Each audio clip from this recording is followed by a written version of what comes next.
NSSന്റെ പുതിയ ശരിദൂരം കോൺഗ്രസിനെ കുഴയ്ക്കുകയാണ്. സംഘടനയുമായി ദീർഘകാല അടുപ്പമുള്ള നേതാക്കൾ പോലും ഇടപെട്ടിട്ടും സംസ്ഥാന സർക്കാരിനോട് അടുത്തും കോൺഗ്രസിനോട് ഇടഞ്ഞും ഉറച്ചു നിൽക്കുകയാണ് NSS general secretary Sukumaran Nair. തുടർ അനുനയ നീക്കങ്ങൾക്ക് NSS വഴങ്ങാൻ ഇനിയും സാധ്യതയുണ്ടോ? ഇല്ലെങ്കിലും ഒന്നുമില്ല എന്ന് തോന്നിപ്പിക്കും വിധമാണ് പ്രതിപക്ഷ നേതാവ് VD സതീശന്റെ നിലപാട്. അനുനയ നീക്കങ്ങൾക്കായി പാർട്ടി ആരെയും അയച്ചിട്ടില്ല എന്ന് അദ്ദേഹം പറയുന്നു. എന്താണ് NSSനും കോൺഗ്രസിനും ഇടയിൽ സംഭവിക്കുന്നത്? തെരഞ്ഞെടുപ്പ് അടുക്കുമ്പോഴേക്ക് എങ്കിലും സുകുമാരൻ നായരുടെ മനസ്സ് മാറുമോ? ആദ്യമാർഡി എക്സ്ട്രാ. അയ്യപ്പ സംഗമത്തിന് അനുകൂലമായി NSS നിലപാടെടുത്തതോടെയാണ് UDFന്റെ കണക്കുകൂട്ടലുകൾ തെറ്റിയത്. അയ്യപ്പ സംഗമത്തെ തുറന്നു തീർക്കാനാണ് ആദ്യം തീരുമാനിച്ചതെങ്കിലും പിന്നീട് അതിനെ തള്ളാനും കൊള്ളാനുമാകാത്ത നിലയിലേക്ക് കോൺഗ്രസിനെയും UDFനെയും കൊണ്ടെത്തിച്ചത് SNDPക്ക് പുറമെ NSSും സർക്കാർ നയത്തോടൊപ്പം തന്നെയെന്ന തീരുമാനം വന്നതോടെയാണ്. NSS നേതൃയോഗത്തിൽ സർക്കാർ അനുകൂല നിലപാട് ജനറൽ സെക്രട്ടറി തുറന്നു പ്രഖ്യാപിക്കുക കൂടി ചെയ്തതോടെയാണ് കോൺഗ്രസ് നേതൃത്വം തിരക്കിട്ട സമവായ ശ്രമങ്ങൾ തുടങ്ങിയത്. കൊടിക്കുന്നിൽ സുരേഷും പിന്നീട് PJ കുര്യനും പെരുന്നയിലെത്തി സുകുമാരൻ നായരെ കണ്ടിരുന്നു. ഇന്നലെ വൈകുന്നേരം തിരുവഞ്ചൂർ രാധാകൃഷ്ണനും എത്തി അരമണിക്കൂറോളം ചർച്ച നടത്തി. അനുനയ നീക്കങ്ങൾക്ക് സുകുമാരൻ നായർ വഴങ്ങിയില്ലെന്ന് മാത്രമല്ല അതൃപ്തി തുറന്നു പ്രകടിപ്പിക്കുകയും ചെയ്തതായാണ് വിവരം. വിശ്വാസ പ്രശ്നങ്ങളിൽ കോൺഗ്രസ് NSSുമായി കൂടിയാലോചന നടത്തിയിട്ടില്ല. ആഗോള അയ്യപ്പ സംഗമത്തിനു മുൻപ് ഇക്കാര്യത്തിൽ നിലപാട് അറിയിച്ചിട്ടില്ല എന്നതിലടക്കമുള്ള നീരസവും NSS നേതൃത്വം കോൺഗ്രസ് നേതാക്കളെ അറിയിച്ചു. മുൻകാലങ്ങളിൽ കോൺഗ്രസ് നേതാക്കൾ NSSുമായി ഇക്കാര്യങ്ങളിൽ ആശയവിനിമയം നടത്തിയിരുന്നതായും NSS ജനറൽ സെക്രട്ടറി കോൺഗ്രസ് നേതാക്കളെ ഓർമ്മിപ്പിച്ചു. RDX rap news Malayalam.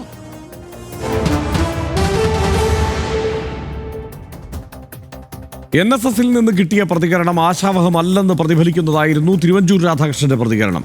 NSS നിലപാടിനെ ബഹുമാനിക്കുന്നു, സൗഹൃദ സന്ദർശനം മാത്രമാണ് നടന്നതെന്നും തിരുവഞ്ചൂർ രാധാകൃഷ്ണൻ പറഞ്ഞു. അങ്ങനല്ലല്ലോ, എല്ലാ കാര്യങ്ങളും പറയാൻ പറ്റുകയല്ലോ. എല്ലാ കാര്യങ്ങളും നമ്മൾ പോയി കണ്ടു, ഒരു ആശയവിനിമയം നടത്തി, അതെല്ലാം ആളുകൾക്ക് അറിയാവുന്നതുമാണ്. അദ്ദേഹത്തോട് നമുക്ക് സംസാരിക്കാനുള്ള കാര്യങ്ങൾ നമ്മൾ സംസാരിക്കുകയും ചെയ്തിട്ടുണ്ട്. പക്ഷേ അതിനേക്കാൾ അപ്പുറത്തേക്ക് പറയാനുള്ളൊരു മാൻഡേറ്റ് എനിക്കില്ല. പിന്നെ അതിൻ്റെ പോസിറ്റീവ് നെഗറ്റീവ് എന്നുള്ള വശത്തെക്കുറിച്ചില്ല. കൺസിസ്റ്റൻ്റ് ആയിട്ടൊരു സ്റ്റാൻഡ് നായർ സർവീസ് സൊസൈറ്റിക്കുണ്ട്. NSSുമായി അനുനയത്തിനായി കോൺഗ്രസ് ആരെയും ചുമതലപ്പെടുത്തിയിട്ടില്ല എന്നാണ് പ്രതിപക്ഷ നേതാവ് VD സതീശൻ പറഞ്ഞത്.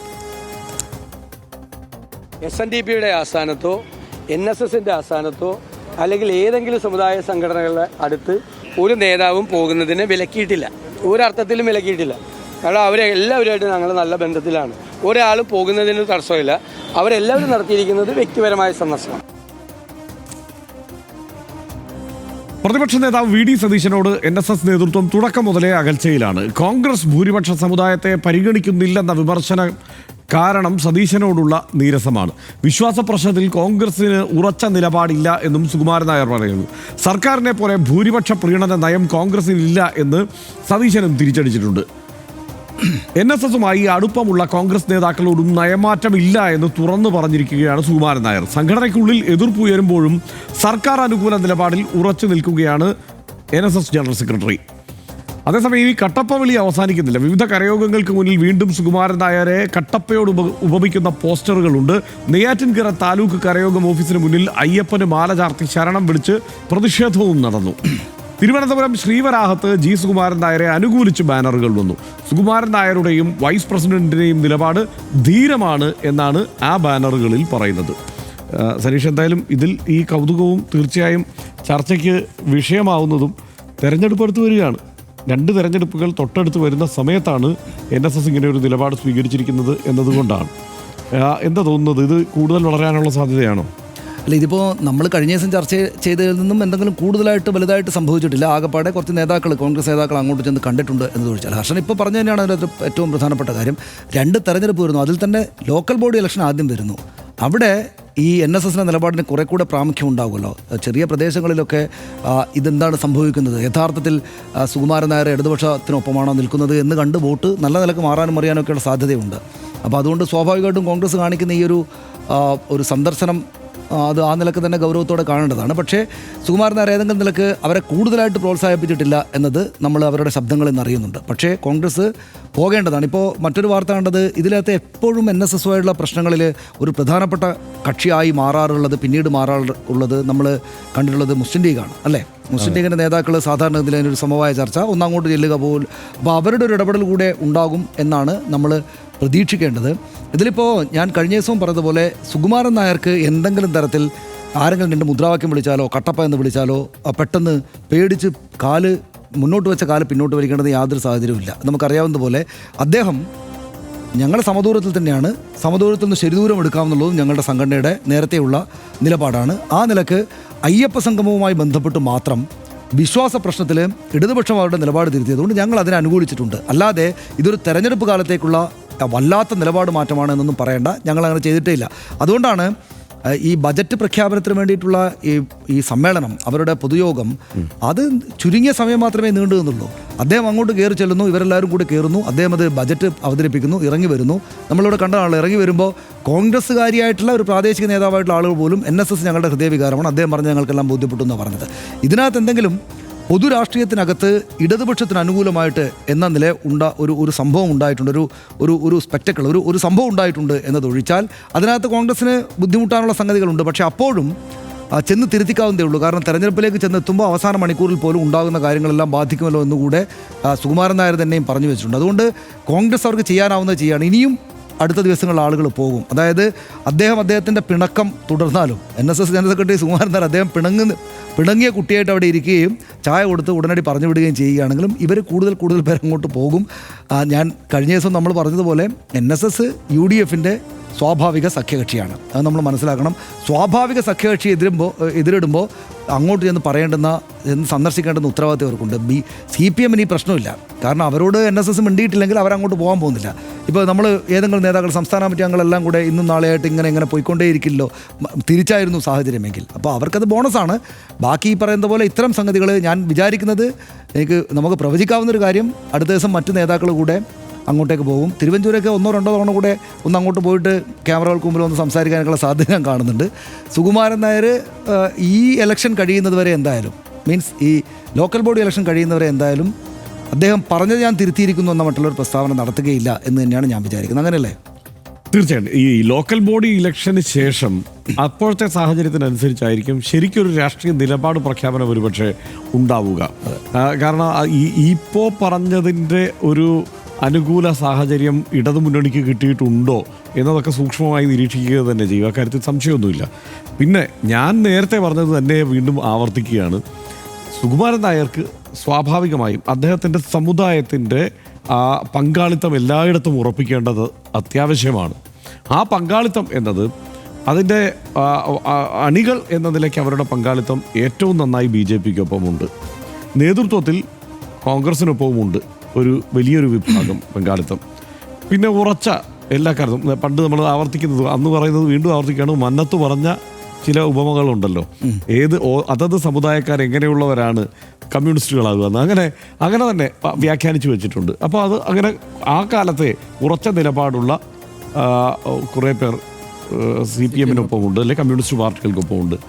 ഇതാണ് അതിൻ്റെ മൊത്തം ഒരു പിരിവ് എന്ന് പറയുന്നത്, ആ സംഘടനയ്ക്കകത്തുള്ള ഒരു പിരിവ്. അതിനെ ആ പ്രാധാന്യം ഒട്ടും കുറയാതെ നിലനിർത്തുക എന്നുള്ള തന്ത്രപരമായ സമീപനമാണ് യഥാർത്ഥത്തിൽ സുകുമാരൻ നായർ സ്വീകരിക്കുന്നത്. അതായത് ഇപ്പോൾ BJPക്കാണ് ബഹുഭൂരിപക്ഷം വോട്ടുകൾ പോകുന്നത് എന്നത് ഒരു യാഥാർത്ഥ്യമായി നിലനിൽക്കെ അത് ചർച്ചയാവാതെയും അത് ആവർത്തിച്ച് പറയാതെയും ഇരിക്കുക എന്നുള്ളത് ഒരാവശ്യമായി സുകുമാരൻ നായർ കരുതുന്നുണ്ട്. കാരണം ഇവിടെ ഭരിക്കുന്നത് സ്വാഭാവികമായും കോൺഗ്രസ് മുന്നണിയോ, കോൺഗ്രസിൻ്റെ നേതൃത്വമുള്ള മുന്നണിയോ, CPIMൻ്റെ നേതൃത്വമുള്ള മുന്നണിയോ ആണ്. അപ്പോൾ നിങ്ങൾക്ക് ഞങ്ങളുടെ വോട്ടുകൾ അങ്ങനെ കാര്യമായി കിട്ടുന്നില്ല എന്നുള്ളൊരു ചർച്ച അദ്ദേഹം ആഗ്രഹിക്കുന്നില്ല. സത്യത്തിൽ അത് തന്നെയാണ് സമുദായത്തിൻ്റെ താല്പര്യം. അദ്ദേഹം സംരക്ഷിക്കുന്നത് സമുദായത്തിൻ്റെ താല്പര്യമാണ്, ആ കാര്യത്തിൽ തർക്കമൊന്നുമില്ല. പക്ഷേ ഈ ഗോളം തിരിയാത്ത കുറച്ച് BJPക്കാരായിട്ടുള്ള നായന്മാരാണ് യഥാർത്ഥത്തിൽ ഈ ഫ്ലെക്സ് വെച്ചുകൊണ്ട് കിടക്കുന്നത്. അവർ സ്ഥിരമായി വെക്കുന്നതുമാണ്. അത് കഴിഞ്ഞ ദിവസം KB ഗണേഷ് കുമാർ പറഞ്ഞത് വാസ്തവമാണ്. സ്ഥിരമായി വെക്കുന്ന സ്ഥലത്ത് തന്നെയാണ് ഈ ഫ്ലെക്സ് വെക്കുന്നത്. അതുകൊണ്ട് തന്നെ ഇതാരാണ് ഫ്ലെക്സ് ഫ്ലെക്സ് ആരാണ് ഈ ഫ്ലെക്സ് വെക്കുന്നതെന്ന് NSSനകത്തുള്ള എല്ലാവർക്കും അറിയാം. അപ്പോൾ അതുകൊണ്ട് അവർക്ക് ആ കാര്യത്തിൽ വലിയ ആശങ്കയൊന്നുമില്ല. ആ ആശങ്ക ഒരു ശകലം പോലും സുകുമാരൻ നായർക്കും ഇല്ല. പിന്നെ ഉള്ള ഒരു കാര്യം, ആശങ്ക യഥാർത്ഥത്തിലുള്ള ആർക്കാണ്? നേരത്തെ പറഞ്ഞതുപോലെ കോൺഗ്രസ് നേതൃത്വത്തിന് സ്വാഭാവികമായ ആശങ്കയുണ്ട്. 2 കാരണമാണ്. കാരണം ഈ നായർ വോട്ടുകൾ എന്നത് നേരത്തെ തന്നെ, അതായത് അതിൽ വലിയൊരളവ് വോട്ടുകൾ കോൺഗ്രസ് അനുകൂലമായി പോയിക്കൊണ്ടിരുന്ന ഒരു കാലമുണ്ടായിരുന്നു. കുറഞ്ഞത് നേതൃത്വമെങ്കിലും നമുക്കൊപ്പം നിൽക്കുന്നു എന്നുള്ള തോന്നൽ തീർച്ചയായും ഒരു തെരഞ്ഞെടുപ്പ് രംഗത്ത് അവർക്കൊരു ആത്മവിശ്വാസം പകരുന്ന ഒന്ന് തന്നെയായിരുന്നു. അത് നഷ്ടപ്പെടുന്നു എന്നുള്ള സാഹചര്യം വരുമ്പോൾ ഇന്നിപ്പോൾ ആരൊക്കെ പോയിരിക്കുന്നു നോക്കൂ. PJ കുര്യൻ പോയിട്ടുണ്ട്, തിരുവഞ്ചൂർ രാധാകൃഷ്ണൻ പോയിട്ടുണ്ട്, കൊടിക്കുന്നിൽ സുരേഷ് പോയിട്ടുണ്ട്, ഫ്രാൻസിസ് ജോർജ് പോയിട്ടുണ്ട്. അത് ഈ പറഞ്ഞതുപോലെ എന്താണ് ഏറ്റവും സ്വാഭാവികമായ ഒരു പാർട്ട്ണർഷിപ്പ് പണ്ട് മുതൽ നിലനിൽക്കുന്നതാണ്. അതായത് ആ കേരള കോൺഗ്രസിൽ നിന്നുള്ള ഒരു അനുനയ നീക്കം. പണ്ട് മാണി സാറായിരുന്നു സ്ഥിരമായി പോയിക്കൊണ്ടിരുന്നതെങ്കിൽ ഇതിപ്പോൾ നാരായണ പണിക്കരുടെ അടുത്ത് മാണി സാർ പോയി കാണുകയും സംസാരിക്കുകയും ചെയ്ത് അങ്ങനെ പരിഹരിക്കപ്പെട്ടിരുന്ന സാഹചര്യം ഉണ്ടായിരുന്നെങ്കിൽ ഇപ്പോൾ അതിന് ഫ്രാൻസിസ് ജോർജ് പോയിട്ടുണ്ട്. അപ്പോൾ ആ നിലയ്ക്കുള്ള ആ പാച്ചപ്പിനുള്ള ഒരു ശ്രമങ്ങൾ അവിടെ നടക്കുന്നു. ഇവിടെ ശരിദൂരം എന്നുള്ള ഒരു പ്രയോഗം ഈ അടുത്ത കാലത്ത് രാഷ്ട്രീയം കണ്ടുകൊണ്ടിരുന്നവർക്ക് ആ പ്രയോഗം ഒരുപക്ഷെ ഓർമ്മ കാണില്ല. പക്ഷേ ഇത് നേരത്തെ NSS സ്വീകരിച്ചിട്ടുള്ള സമീപനമാണ് സമദൂരത്തിലെ ശരിദൂരം എന്നുള്ളത്.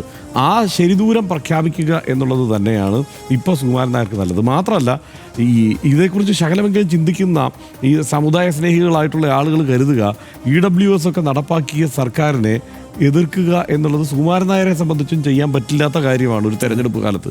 അതുകൊണ്ട് ഇങ്ങനെ ഒരു സമീപനം സ്വീകരിക്കുന്നത് തന്ത്രപരമായി ശരിയാണത് അദ്ദേഹം ചെയ്യുന്നു എന്നേ ഉള്ളൂ. 1ാം കേരള നിയമസഭ മുതൽ ഇന്നോളം കോൺഗ്രസിനോട് സ്ഥായിയായ ഒരകലം NSS കാട്ടിയിട്ടില്ല. EMS സർക്കാരിനെ ഇറക്കി വിടാൻ കോൺഗ്രസിനൊപ്പം തോളോട് തോൾ ചേർന്ന് വിമോചന സമരം നടത്തിയ സംഘടനയാണത്.